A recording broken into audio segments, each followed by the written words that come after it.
Tonight's Better by the Mile returns with a very special mission on behalf of some very special kids. For the first time, Franciscan Children's Hospital has a charity team in the Boston Marathon, and we met one runner who's lacing up for an amazing little boy she'll never forget. Since this is the very first time we're using it, I'm just gonna let her play. It's easy to see how much Erin Donnelly loves her job as a physical therapist and loves the kids she works with at Franciscan Children's Hospital. You push, push.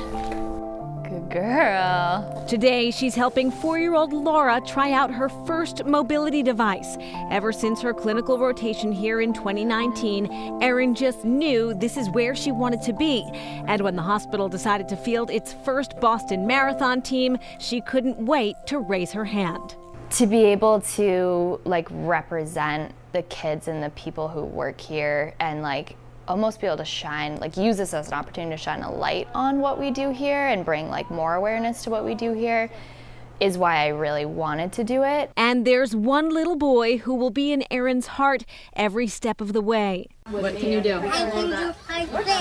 Giovanni Thompson was 4 years old when he was here. He taught me that there's really no limit on how you can live your life. Even though he was only 4, he had such an amazing outlook. And there was nothing that could stop him. Gio was diagnosed with Morquio syndrome, a rare and progressive birth defect that impacts the body's ability to function over time. Erin only worked with Gio for 6 months. He passed away in 2022. But she says his spirit, his smile, will stay with her forever. I think about him all the time. I actually have a little Hulk badge pin that's just for him because that was his favorite superhero. During sessions when standing was hard for him, sitting up for long periods was hard for him. So when he would start to get down or having a hard time and he'd get frustrated, I would be like, well, what can you do? He'd be like, I can do hard things. So if he can do hard things, then I can do hard things too.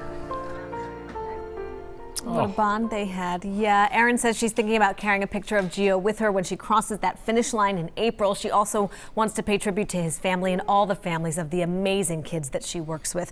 So we have a link to her fundraising page with that story on our website and WCVB app. We'll be cheering for her, that's for sure. We'll see her on Boylston Street 3 months from today.